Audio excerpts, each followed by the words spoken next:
One wonders why all the men who were named as the officers who planned and ordered these racial attacks on civilian targets were not criminally charged.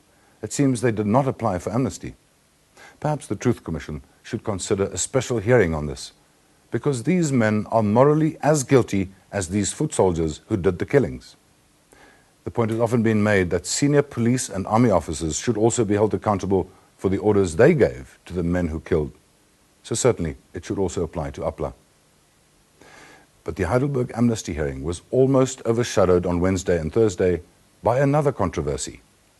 Shortly after the Heidelberg massacre, a middle-aged Cape Town gardener with a Standard 2 education, Bennet Sibaya, claimed he had seen young black men loading weapons into a white Audi in Gugulethu an hour or so after the massacre. The type of car and registration number correspond with that of the Truth Commission's head of investigations, Dumisa Ntsebeza.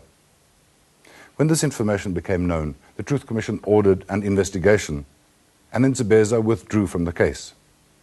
The Amnesty Department warned Ntsebeza formally that he was implicated and that he had the right to attend the hearing. His lawyer was unhappy with that.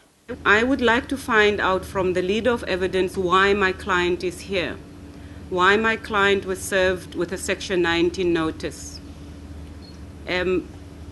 On the evidence before us that we have been provided by the leader of evidence, by the committee, there is absolutely no reason why my client should be here.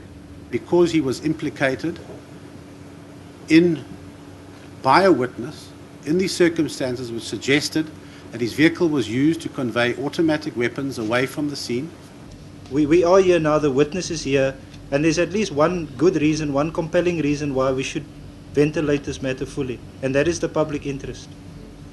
Irregardless of the decision that is going to be given. Lots has been made of this.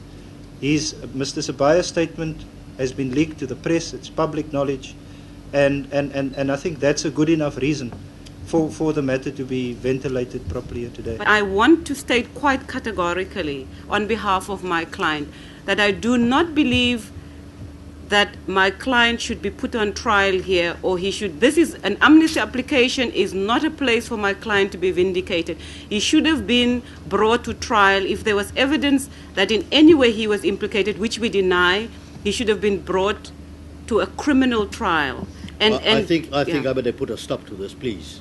Yes. Mr. Chairman, sorry? Your client has not been compelled to come here. You understand? I have before me the notice which was served on him in terms of Section 19(4).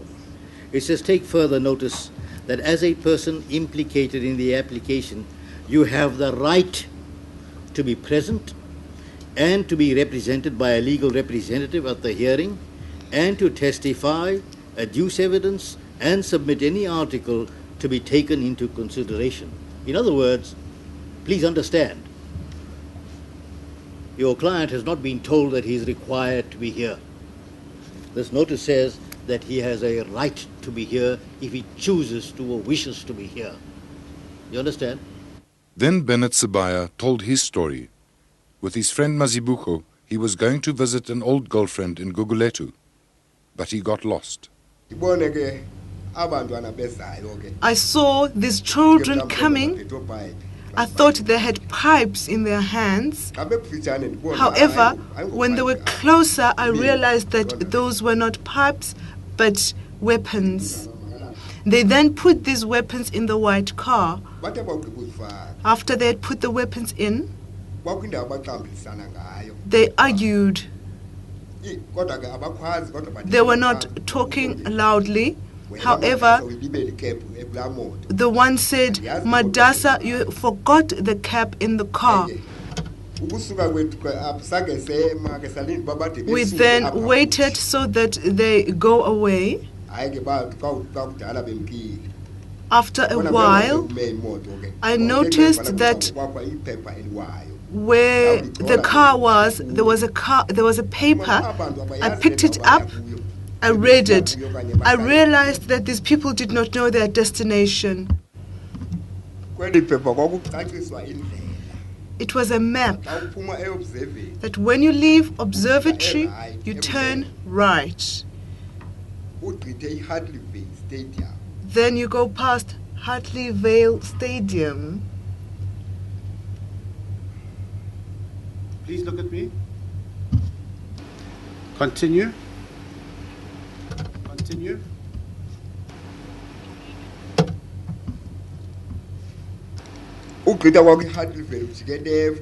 After Hartley Vale, you turn left, you go past a bridge. After the bridge, Heidelberg is on your right. Did you notice the registration of the white car? The white car. Yes. I memorized it. I know it to this day. Tell us. Tell us, please.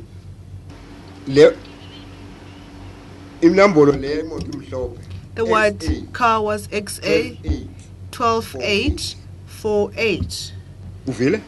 The police took a statement from Sibaya a few days after the incident, and he again made a statement to the Truth Commission investigators earlier this year. In her vigorous cross-examination, Christine Kunter pointed out several differences between the two statements and asked Sibaya about a house that he says his former employer bought for him. I want to put it to you that what you've just said is not correct.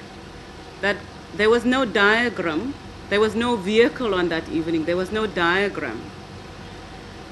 That diagram is a figment of your imagination at best, or you were instructed after the Heidelberg Tavern incident and the investigations began to fabricate the existence of a diagram.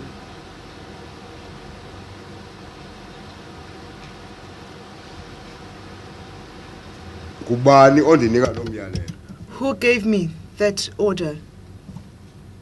Well, I want you to tell us. You've said a lot about Superintendent Siegel. He seems to have had a lot to do with telling you what to put in the statement and not what to put in the statement. So perhaps you can tell the committee who instructed you in the first place to make the statement to the police, and how and who coached you what to put in and what not to put in. Perhaps you can tell us now.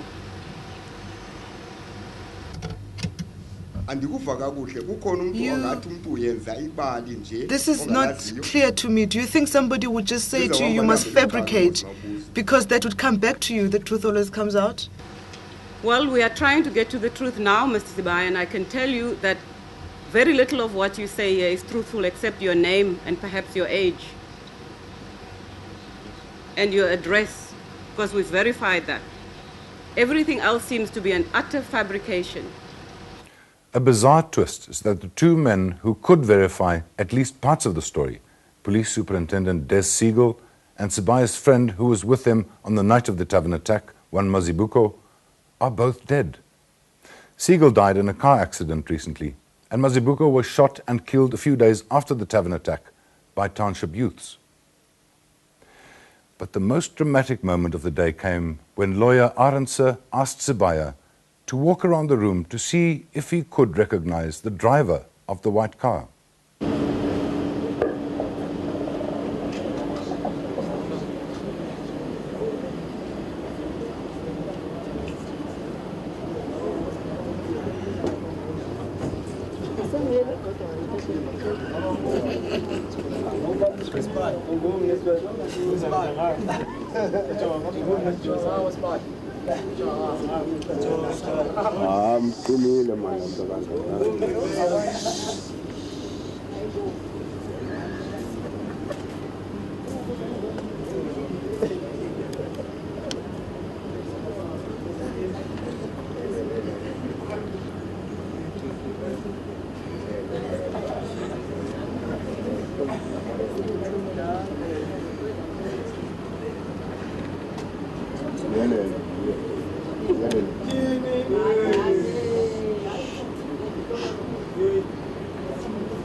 Give him a microphone, please.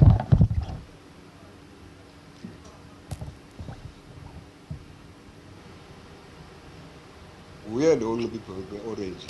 It is the man with the orange top that was in the car. I also want to put it to you, Mr. Sibaya, lastly, that you've been put up. We don't know who it is, and rather let me use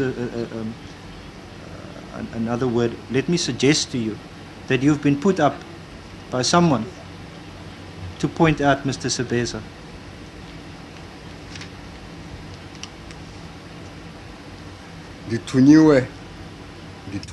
Are you saying somebody sent me?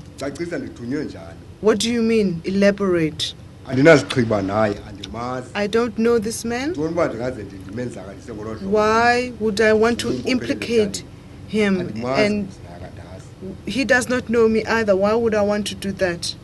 Unfortunately, we were left with more questions than answers after the hearing.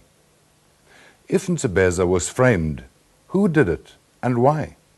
That's the area that I am finding a little bit difficulty in giving a one and a definite answer. I can only say, since I say also in my affidavit, that this is not new to me. I've just been handed in fact, from my office I've had it faxed. In 1992, there is a press statement which apparently was made by the then state president, Mr. F.W. de Klerk, where he indicates a number of issues. But with that statement, there was an information note which was addressed to the Commissioner of the South African Police, stroke Deputy Commissioner of South African Police. It's headed Secret. It's dated the 28th of April 1992. The heading is Transkei, Military Activities of the Azanian People's Liberation Army. The document identifies places in the Transkei at which APLA guerrillas were trained, and it names a number of them. One of the places identified in that document is the house of Dumisa Ntsebeza in Kala. One of the places is the bookshop in Kala, which was at the time our family bookshop. And it lists, of course, a number of people and a number of places. Now, that document was sent by a Major General Kun of Crime Intelligence Service. Now, what's... You're saying you were framed then as a human rights lawyer and not now as a truth commissioner? Exactly. What I'm saying is, even then, there were allegations that were made about how I am either a host to APLA guerrillas or am part of them. Certainly my house was identified as a training base for them. Now, before then, I can show you a number of incidents where I was identified as a person who does illegal work for the ANC and ANC cadres. And that all stems from a position which I took totally unapologetically, that I would defend all liberation movement cadres without fear or favor. Well, if he was framed back in 1993, it wasn't very successful because the frame was never really used against him. Why was it brought up now? The Truth Commission's investigator clearly believes Sibaya, and after the hearing even challenged Ntsebeza to take a lie detector test. Another question. If this whole saga was a police set-up job, it would have to mean they planned it all in the minutes and hours after the tavern attack, because Sibaya went to the police in the midnight hours shortly after the massacre and before news of the attack had been on radio, television or in newspapers. Would that mean the police knew of the attack beforehand and did not stop it? Another question. Why was a thorough investigation into Sibaya's background and financial affairs never done? Why was his German donor never traced and asked if he indeed gave him a house? Now we have lots of suggestions that Sibaya might be part of a frame, but no evidence. Clearly, Ntsebeza and Sibaya can't both be speaking the truth. This issue is important enough for us, the public, to have answers. But there are more questions. If there were another car involved in the attack and the applicants deny it, it would mean they lied and therefore would not qualify for amnesty. But the Amnesty Committee's evidence leader did not make this point, and Judge Moore gave the impression early on that he did not regard this side hearing as crucial to the amnesty hearing. When I heard that Mr. Sibaya was being involved and is going to be here, I didn't see the relevance of his presence to the application for amnesty. That's a purely personal view I've had of the matter. If the Ntsebeza issue was not relevant to the question of amnesty, why make it part of the hearing? And how could the Amnesty Committee decide beforehand that the allegations would not influence their decision?